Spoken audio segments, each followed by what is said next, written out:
আজি বিবাহ বাৰ্ষিকী বুলি দুয়ো মন্দিৰলৈ ওলালোঁ। কিন্তু মন্দিৰৰ ভিতৰ ভাগত সোমাই মনটো বহুতেই ভাল লাগি গ'ল। ইমান ধুনীয়াকৈ সজাই থৈছে নহয় মন্দিৰৰ ভিতৰ ভাগ। ভিতৰত মানে পাৰ্কেই আছে নে মন্দিৰেই আছে ধৰিবই নোৱাৰি।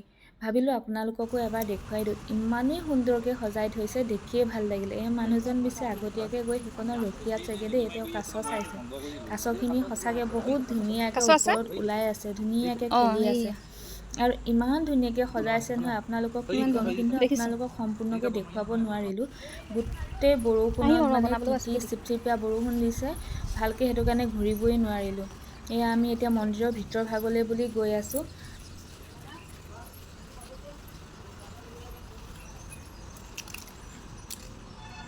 এয়া সোমাই আহিছোঁ মন্দিৰ ভাগলৈ, কিন্তু মন্দিৰ ভাগ ওপৰত আছে, ওপৰলৈ উঠি যাব লাগিব। মই এয়া ওপৰলৈ উঠি আহিছোঁ।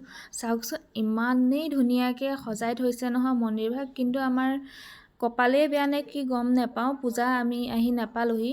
ইয়াত মানে সময়ে সময়ে পূজা হয়। আমাৰ অহা দেৰি হ'ল বৰষুণৰ কাৰণে, সেইকাৰণে হয়তো আমি আহি নাপালোহি। বাৰু যি কি নহওক, ভালেই লাগিলে আহি পেলাই মন্দিৰ ভাগলৈ।